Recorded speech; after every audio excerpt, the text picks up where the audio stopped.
Good afternoon to everyone. My name's Gary Ford. I'm Head of Strategy and Producer Engagement at BFREPA. Also on the screen, you will see Josh Davison from Elanco. The webinar this afternoon is being recorded so that members can listen again, or for those members that aren't able to join us this afternoon, they can watch for the first time. We're expecting the webinar to last between 45 minutes and an hour, and the purpose of the webinar, it's two parts. Well, as an overview, it's to talk about the Elanco in-lay Salmonella vaccination, and we've split it into two parts. I'll introduce Josh very shortly. I'll also talk about the member survey that we've been running for the last couple of weeks, and then I'll ask Josh a number of questions. I think I've got about 10 questions that I'm particularly keen to ask him to better understand the Elanco vaccination, and then we'll open it up to the floor. So throughout the start of the webinar, as I asked Josh a number of questions, please think about any questions that you would like to ask Josh, and then if you can either post those questions in the chat if you would prefer that I ask those questions on your behalf, or equally, if you're comfortable, please raise your hand, and there is a function at the top of the bar on the screen there to click on that. For anybody that's not familiar with the Teams format, click on that, raise your hand, and then once we open the webinar up to the floor, then we'll bring you in to be able to ask your question. And when we bring you in, please either turn your camera on, or if you prefer, leave your camera off. So two ways of asking a question: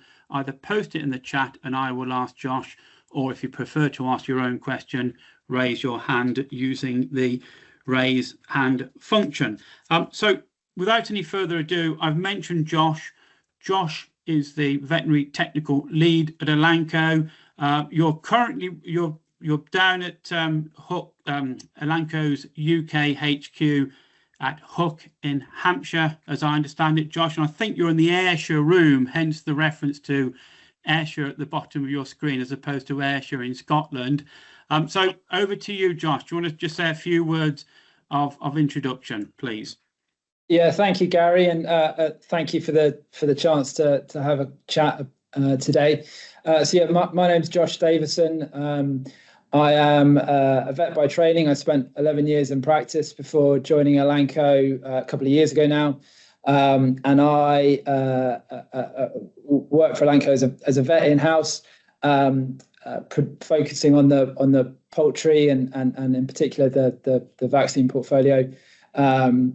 So yeah, looking forward to having a chat. Yeah, thank you very much, Josh. For the last 2 weeks, we've been running a member survey just to get a better understanding of where our members are on the in-lay Salmonella vaccination. And we posed, it was only a couple of questions. It was, are you planning to use the vaccination? And if not, essentially, why not? So we'll bring the question onto the screen in a moment, and thank you to those members that responded to the survey. And we're always grateful to our members to respond in responding to our surveys, because Keith and I are particularly keen on surveying our members and getting an understanding of how you feel or what your views are, and no more so than this particular subject. So the first question that we asked in the member survey is, as you can see on the screen, do you plan to use the Elanco 4th dose in-lay vaccine? And the answer was split 50-50 between yeses and nos.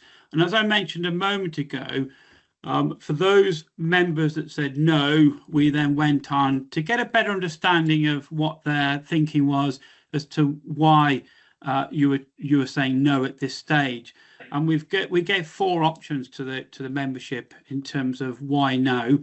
And the first reason we gave was cost, and those will come onto the screen at the moment. So there was about 15% of members who said they wouldn't be looking to use the 4th dose inlay because of cost considerations. We'll talk a little bit more about cost in a moment. The second category, and this is in no particular order, you can see from the survey response, we gave an option of I need more information before I'm able to make a decision. So there was over 50% of our members who said they wouldn't be looking to use inlay vaccination, said because they want more information, hence why we're running the webinar this afternoon. The third category we gave was I need to speak to my vet first to take advice from them, and that's perfectly understandable. And there was just over a third of our members said, yeah, I want to do that. I want to check in with my vet to see what their thoughts are first. And then the final category we gave was I don't see the need or the risk to be using this inlay vaccination. So again, thank you to the members that completed that survey. We just wanted to get a bit of a feel ahead of our webinar this afternoon where the membership sat on that particular on this subject and what their thoughts were. And it's helped just sort of help shape our webinar this afternoon. So thank you for that. I think I've got about 10 questions for you, Josh, and before we open it up to the floor. My first question is, can you just sort of paint the picture, give us the context behind the Elanco fourth vaccination in lay, why you developed it, what's the thinking, how long did it take to develop, etc., etc. So can you just bring that to sort of life, so to speak, for our members on this call? Thank you. Yeah, certainly. So the vaccine is called Avipro Salmonella Duo, and it's a vaccine that helps cover the Salmonella enteritidis and Salmonella typhimurium, two strains that are relevant to the National Control Programme. And I think it's really key that we first off say how the UK egg industry has really got an enviable and an exceptional reputation for its Salmonella control. Salmonella is a very low risk in this industry. But in those very unfortunate circumstances, if there is a positive, then it's obviously devastating for those involved.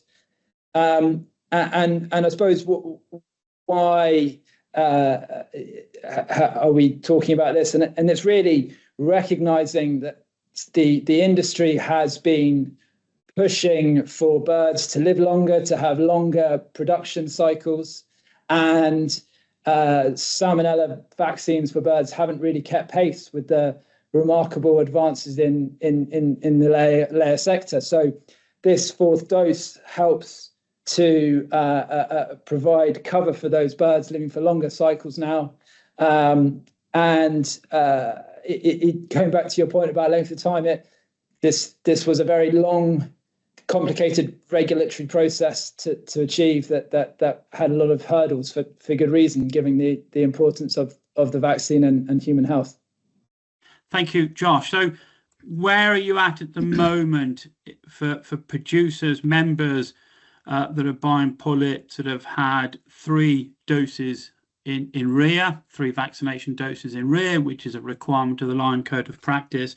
What does that give in terms of duration of immunity at the moment, or the period of protection? What does that currently give, and what will this fourth dose in lay further give those birds? So if 3 doses of the vaccine are given in rear, that covers a duration of immunity claim for up to 68 weeks for Salmonella enteritidis and 62 weeks for Salmonella typhimurium. What we're saying, the fourth dose, you can administer that vaccine to birds in lay around 50 weeks of age, and that can give another 50 weeks coverage for SE. So you get a total of 100 weeks coverage for Salmonella enteritidis, and another 44 weeks for the T components. So you get to 94 weeks for Salmonella typhimurium after that fourth dose. Thank you. Thank you for that, Josh. You mentioned 50 weeks of age. Does do the birds have to be exactly 50 weeks, or is there some flexibility either side of that 50 weeks, please?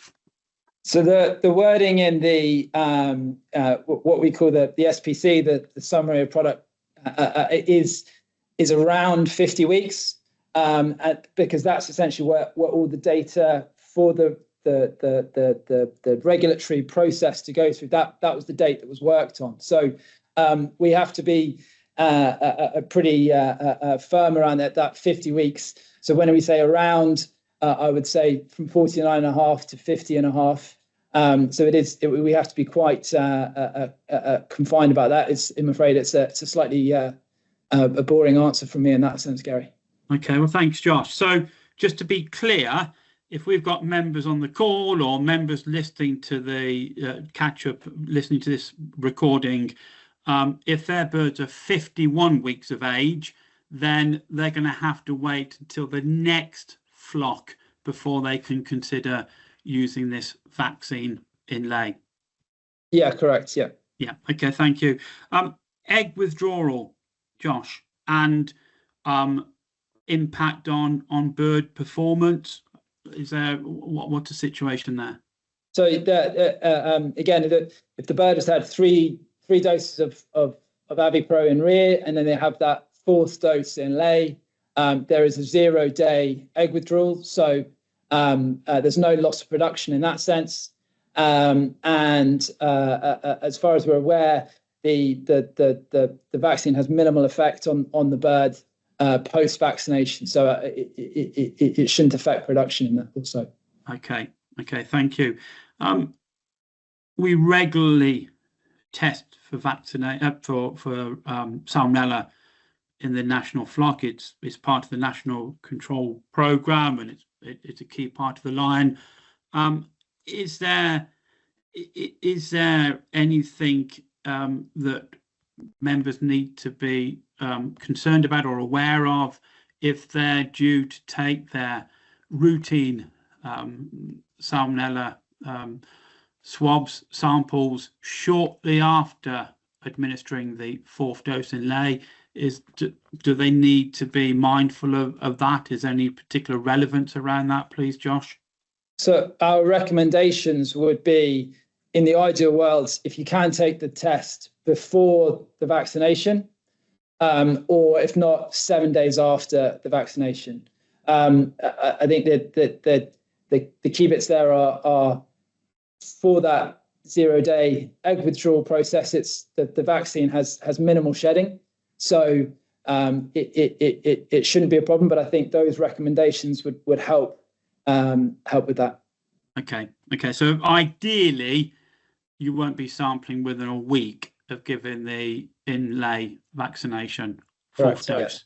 Yeah. And the product has minimal growth on an MSRV, the common agar plate used for detecting field versus vaccine strains. So that also should help provide a bit of confidence to users. Okay, thank you. My next question: how is the vaccine administered to the hens? So it's exactly the same as it is to pullets and rear. It's administered in the water, so the birds drink it and get vaccinated that way. Thank you. And it's a live vaccine, as I understand it, Josh? Yeah, so it's a live bacterial vaccine, and the relevance really of that is just to remember when the birds are being administered it has to be treated carefully, anything that can harm the bacteria. And also, it also has positive effects in terms of how it confers immunity to the birds. Okay, so just developing that a little bit, training. Many of our members will be very familiar with giving vaccination in lay, and that could be E. coli, it could be IB. What training will you be giving as part of rolling out of the vaccination in lay? What's the plans there? So I suppose there's two elements to that, Gary. There's on our website, and we have hard copies as well. We've got a protocol which is a how-to guide, really, of how to administer, and it's done in a very stepwise fashion. That's coupled with we have a field team and a field presence. We're very much trying to do as much as possible on farm and train the trainer events to really help producers with that. And I think it's, as you said, producers are perhaps have experience with vaccination. I think given the reasons as to why you're doing a salmonella vaccine, for that human health component, we're really trying to support people to ensure that this is done as well as possible. Yeah. Thank you, Josh. And as I understand it, you already give support to pullet rearers around the correct application of vaccine in rear. So it's something that you do. It's something that you're well used to. Put it that way. Correct. Yeah. Adam and Jeremy have been doing it for years, and we're also getting another person joining us shortly who will also be very much out in the field to help with that process. Okay, thank you. Slightly changing tack, Josh. Cost per bird. Cost is often, if not always, at the forefront of our members' minds, which is totally understandable. Where are we on cost? Can you give us an indication of cost, please? Yeah, so there's two parts to that, Gary. I think firstly, each dose per bird is going to be a lot less than the price, the cost of an egg at the farm gate. The second point to that really is, I think we have to remember why we're doing this, and if we take a step back from that investment or that cost, it is part of that maximizing human health and that wider industry reputation, which that salmonella control is so important. And it's important also that I recognize that salmonella control is a big topic. Vaccination is a component of it, but we have to look at this in the holistic, in the round, really, as part of all your other things that you're doing on farm to really manage that salmonella aspect. Yeah. Okay. Thank you, Josh. Where are not all of our members are Lion producers, Lion Code of Practice. The majority are. Where are Lion on the inlay fourth dose, please, Josh? I know you can't speak for Lion per se, and I think we may have representatives from Lion, but just what's your understanding there, please? Yeah, so we've been in discussion with the Lion and the BIC for a while, and I'm sure they can chip in as well. But our understanding is that it's allowed. It's not mandated by any sense, but it can be incorporated into a Lion code,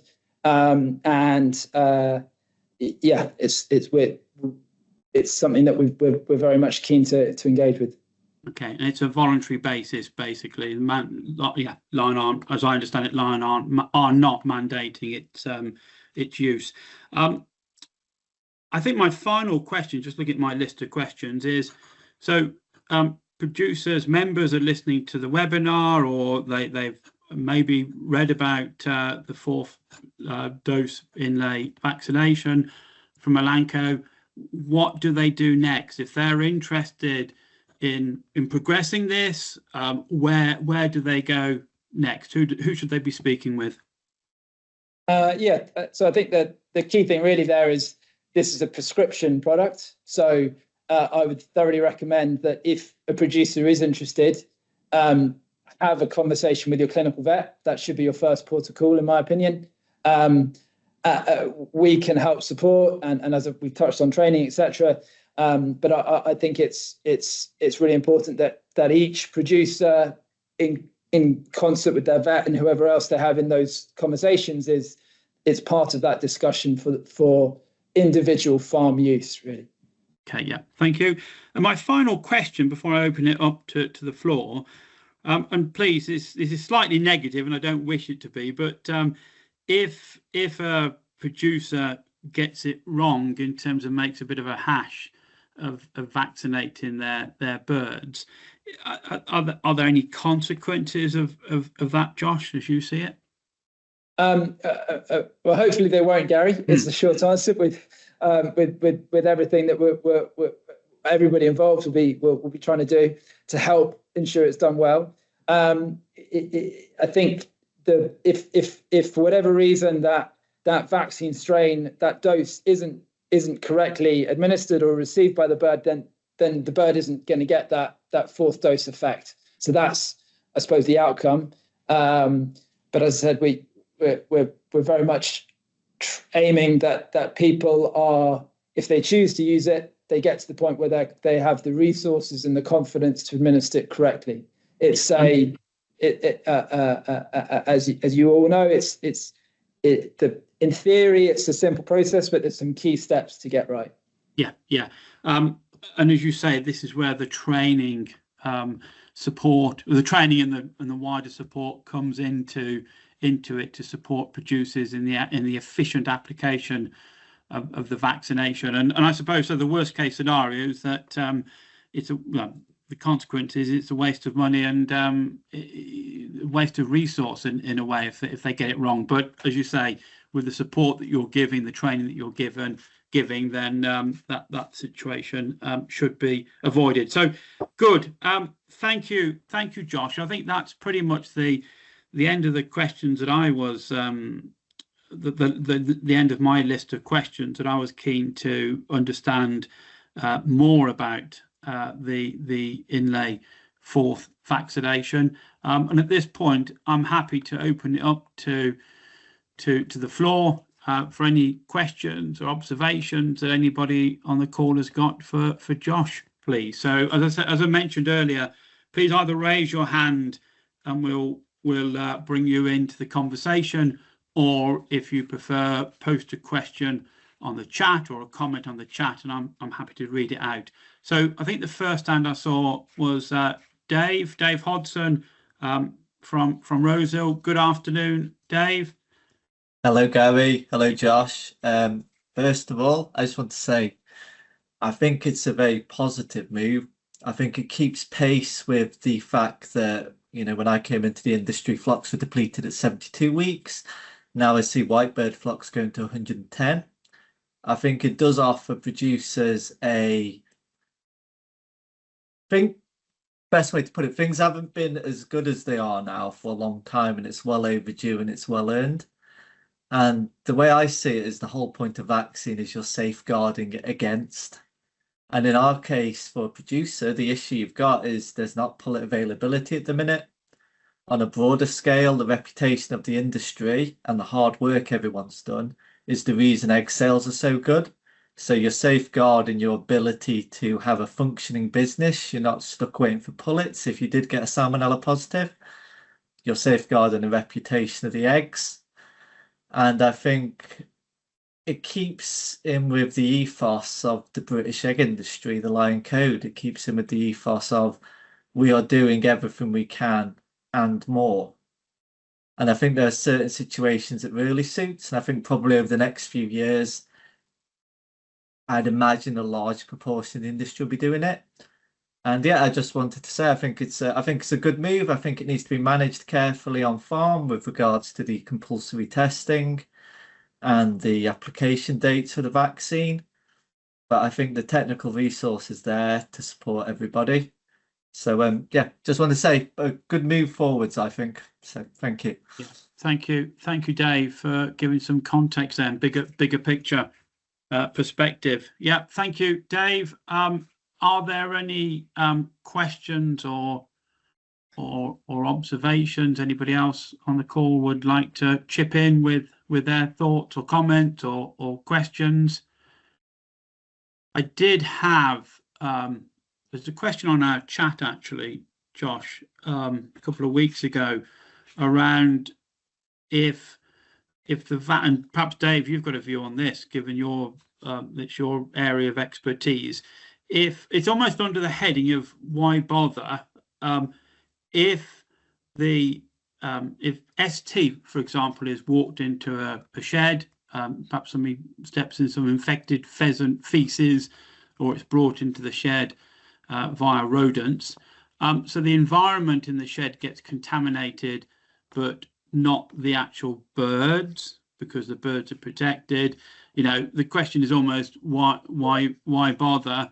But I don't know if there's anything. I mean, what you've said and Dave has said in terms of bigger picture, maintain the reputation of the industry and doing the right thing. I think that goes some way to address that point. But anything else that you wanted to add to that point there, Josh? Because as we know, there's limited scope to request confirmatory testing. Industry continues to lobby for that, or the return of confirmatory testing as it was a few years ago, particularly led by the BIC, but we haven't got that at the moment. So any comments or observations in response to that particular perspective, please, Josh? And again, Dave, if there's anything you wanted to add to that, then please come on. We'll bring you online in a moment. I think for me, the part of that really is going back to what I was saying about vaccination is only part of your salmonella control, and the aim with that fourth dose is really to help try and maximize the bird's immune status. But yeah, it does feed into that wider picture of that much talked about word of biosecurity, but maximizing that element as well is really key. Yeah, thank you, Josh. Dave, any comment? I think you put your hand up momentarily. I don't know if that was a legacy hand. No, it's a brand new hand. I think how I look at it is no vaccine in the world is good enough to prevent somebody walking pheasant feces, say, into a shed or through getting in via wild birds. There's not a vaccine that exists that'll do that. But what you are doing is you're preventing that possibility of that older bird becoming an incubator for any ingress of salmonella and then increasing the load in the environment. It's all an act of risk mitigation. And also what we've got now is we've got longer periods between cleanouts, which poses a challenge. You've got longer periods before being able to do invasive rodent control. So you're reducing the risk, but can you stop the risk of that happening? No, you just change your foot dip as frequently as possible, train your staff, and that's as much as you can do. And if you've vaccinated a fourth time, say, you're going to be reducing the chances quite dramatically. Yeah. Okay. Thank you. Thanks, Dave, for your sharing your thoughts on that particular perspective. We've got a couple of questions in the chat. And then, Mike, I'll come to you in a moment, if I may. So firstly, on training, Josh, for compliance purposes, so in other words, to show auditors, will you be issuing a certificate for producers that have undertaken the training for using this dose inlay? So yes, I mean, the details of that are still being worked out, but yes, it's very much, I recognise the requirement for an audit stream and for people to be able to show that they have received appropriate training. But yes, that's very much our plan is that will be offered. Okay, thank you. And the second question in the chat at the moment: can the inlay vaccination, the salmonella vaccination, be combined with other vaccines like IB? So that's a slightly boring answer from me, I'm afraid, in the sense of, well, I would say you have to separate them out, and it's really that's something to have a chat with your vet about how you plan those vaccinations and time between vaccines. Do you know if it's possible, Josh, or again, is that a conversation with your private vet? Have a chat with your private vet. I would say separate them out. Okay. So the advice is to speak to your private vet about that scheduling of those or sequencing of those vaccinations. Thank you. A question on cost per bird. I think we have covered that, Josh, and you suggested, if that's the best word to use, that you referenced the price of an egg, or the value of an egg, farm gate price of an egg, didn't you, in your response around cost? Yeah, I'm afraid I have to keep it vague. My remit really is technical. I'm not commercial. So, but that's less than an egg at the farm gate is a way of looking at it.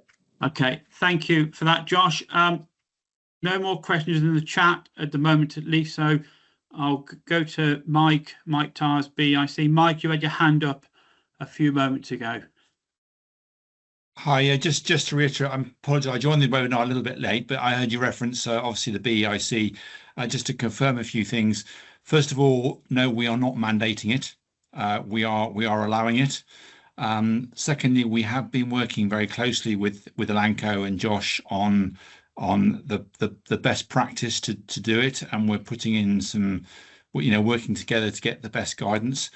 We do have to be quite restricted because best practice. In other words, if we give too much leeway, it just opens it up to all sorts of interpretations. So we are keeping it quite close.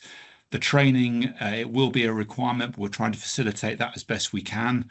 We're working with Elanco, with private vets, with subscribers, and with vaccine administrators like Dave and others to get that training done, so we can get people as best trained in as quickly and as many people as possible. And obviously, Salmonella is the bedrock of the line code of practice. So we welcome this opportunity to have this extra vaccine in there. But as I say, it's not mandated, it's being allowed. We're trying to facilitate it as best we can. And, to echo what Josh has said, it's a POM, so you need to work very closely with your vet to get that best practice done. But it's not a free-for-all either. So there are some conditions attached to it, which I'm sure Josh will explain, or the vet will explain when you ask them.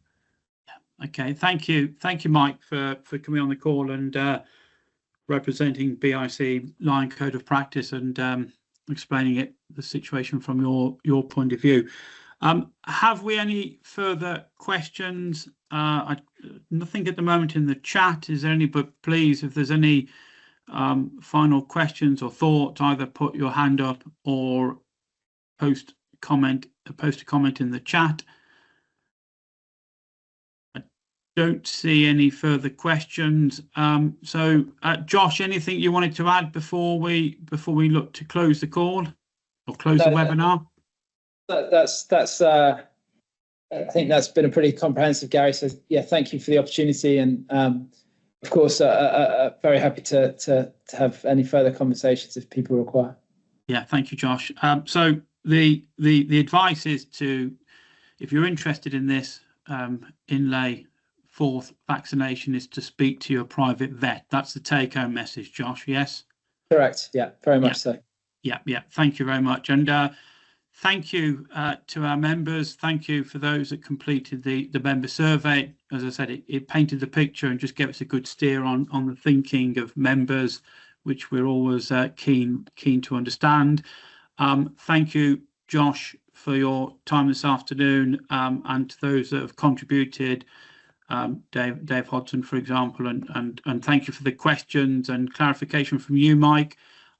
I think I'll look to close the webinar if there's no further questions, and end by thanking everyone for joining the call this afternoon. As I mentioned at the start, the recording will be available if anyone wants to watch it again, or for any members that weren't able to join us this afternoon, if they want to watch it for the first time. So thank you all again for your attendance this afternoon.